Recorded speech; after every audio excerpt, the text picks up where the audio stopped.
ஆன்மீக நண்பர்கள் அனைவருக்கும் என்னுடைய அன்பான வணக்கங்கள். ஜூலை மாத ராசி பலன் 2025. ஒவ்வொரு மாதமும் கிரகங்களின் நிலைகளை பொறுத்து பலன்கள் வேறுபடும். அந்த வகையில் 2025ஆம் ஆண்டின் 7வது மாதமான ஜூலை மாதத்தில் நிகழும் கிரக பயிற்சிகளால் பல மங்களகரமான யோகங்கள் உருவாக உள்ளன. அந்த யோகங்களால் ஜூலை மாதமானது மேசம் முதல் மீனராசி வரையிலான 12 ராசிகளின் வாழ்க்கையில் ஒரு சில மாற்றங்களை கொண்டு வரப்போகிறது. உங்களுக்கு 2025ஆம் ஆண்டின் ஜூலை மாதம் எப்படி இருக்க போகிறது என்பதை தெரிந்து கொள்ள ஆவலாக உள்ளதா? கீழே 12 ராசிகளுக்கும் ஜூலை மாதத்தில் எந்த மாதிரியான பலன்கள் பெறப்போகிறார்கள் என ஜூலை மாத ராசி பலன்கள் கொடுக்கப்பட்டுள்ளன. உங்கள் ராசிக்கு 2025ஆம் ஆண்டின் ஜூலை மாதம் எப்படி இருக்கும் என்பதை இந்த பதிவில் காணலாம். கிரகநிலை: தனவாக்கு குடும்பஸ்தானத்தில் சுக்கிரன், தைரிய வீரிய ஸ்தானத்தில் சூரியன், குரு சுகஸ்தானத்தில், புதன் பஞ்சமஸ்தானத்தில், செவ்வாய் கேது லாபஸ்தானத்தில், சனி ராகு என கிரகங்கள் வலம் வருகிறார்கள். 2/7/2025 அன்று லாபஸ்தானத்தில் சனி வக்கரமாகிறார். 3/7/2025 அன்று சுகஸ்தானத்தில் புதன் வக்கரமாகிறார். 17/7/2025 அன்று தைரிய வீரியஸ்தானத்தில் இருந்து சூரியன் சுகஸ்தானத்திற்கு மாறுகிறார். 17/7/2025 அன்று புதன் பகவான் சுகஸ்தானத்திலிருந்து தைரிய வீரிய ஸ்தானத்திற்கு மாறுகிறார். 26/7/2025 அன்று தனவாக்கு குடும்பஸ்தானத்திலிருந்து சுக்கிரன் தைரிய வீரிய ஸ்தானத்தில் மாறுகிறார். 29/7/2025 அன்று பஞ்சமஸ்தானத்திலிருந்து செவ்வாய் ரணருண ரோக ஸ்தானத்திற்கு மாறுகிறார். துலாம் ராசி: சித்திரை 3-4 பாதங்கள், சுவாதி விசாகம் 1-2 3 பாதங்கள். துலாம் ராசி அன்பர்களே, ஜூலை மாதமானது நன்றாக இருக்கும்.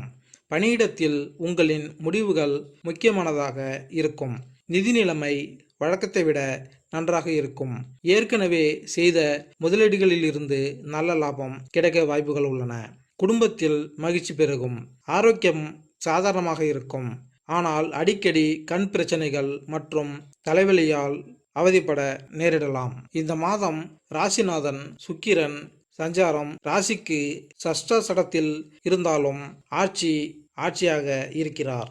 இதுவரை இருந்து வந்த பலவிதமான பிரச்சனைகளிலிருந்து விடுபடுவீர்கள். பின்தங்கிய நிலையில் இருப்பவர்கள் முன்னேற்ற பாதையில் செல்வார்கள். தாயின் உடல் நலத்தில் கவனம் தேவை. உங்களுடைய உடல் நலத்தை பொறுத்தவரை உஷ்ணம் மற்றும் தோல் சம்பந்தப்பட்ட உபாதைகள் வரலாம்.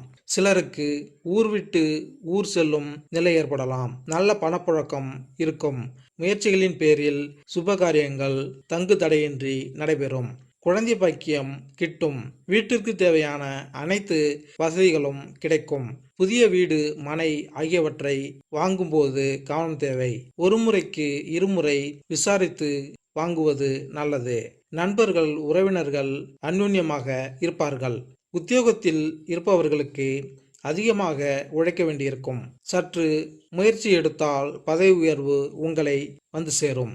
தொழிற்ஸ்தானம் மிக வலுவாக அமைவதால் வியாபாரிகள் சிறப்பான முன்னேற்றத்தை பெறலாம். லாபம் அதிகரிக்கும். உங்கள் வியாபாரத்தை விரிவாக்கம் செய்வீர்கள். கலைத்துறையினருக்கு புதிய ஒப்பந்தங்கள் சற்று தாமதமாக வந்தாலும் முயற்சிகள் எடுக்க வேண்டியிருக்கும். பொருளாதாரம் எதிர்பார்த்தபடி இருக்காது. உடன் இருப்போரால் பிரச்சனைகள் வரலாம். அரசியல்வாதிகள் சீரான பலனை எதிர்பார்க்கலாம். சுகஸ்தானத்தை புதன் பார்ப்பதால் மாணவ மாணவிகளுக்கு முயற்சிக்கு தகுந்த பலன்கள் வந்து தீரும். சித்திரை 3-4 பாதங்கள். இந்த மாதம் உங்கள் கீழ் பணிபுரிவோர்கள் சிறப்பாக பணிபுரிந்து உங்கள் நிலையை உயர செய்வார்கள். உத்தியோகத்தில் இருப்பவர்கள் புதிய பொறுப்பு கிடைக்கப் பெறுவார்கள். சக பணியாளர்கள் மூலம் நன்மைகள் உண்டாகும். அலுவலகம் மூலம் வாகனம் கிடைக்கலாம். என்றோ செய்த ஒரு வேலைக்கு இப்போது பாராட்டு கிடைக்கலாம். சுவாதி நட்சத்திரம். இந்த மாதம் திருமணம் தொடர்பான பேச்சுவார்த்தை சாதகமாக முடியும். குடும்பத்தில் உள்ளவர்களால் வருமானம் கிடைக்கலாம். கணவன் மனைவிக்கிடையே மனம் விட்டு பேசி எடுக்கும் முடிவுகள் குடும்ப முன்னேற்றமடைய உதவும். பிள்ளைகளின் நலனில் அக்கறை காட்டுவீர்கள். விசாகம் 1-2 பாதங்கள். இந்த மாதம் அடுத்தவர் ஆச்சரியப்படும் வகையில் சாமர்த்தியமாக காரியங்களை செய்து வெற்றி பெறுவீர்கள். புதிய நட்பு மூலம் மகிழ்ச்சி கிடைக்கும். எதையும் துணிச்சலுடன் எதிர்கொள்வீர்கள். தடைப்பட்டு வந்த காரியங்களில் தடை நீங்கும். சாமர்த்தியமான பேச்சால் ஆதாயம் உண்டு. பரிகாரம்: தினமும் நவகிரகங்களை வலம் வரவும். குலதெய்வ வழிபாடு மிகவும் நன்மை பயக்கும் வகையில் அமையும். மேலும் இந்த பதிவு உங்களுக்கு பிடித்திருந்தால் லைக் பண்ணுங்க, கமெண்ட் பண்ணுங்க, மறக்காம சப்ஸ்கிரைப் பண்ணுங்க. நன்றி, வணக்கம்.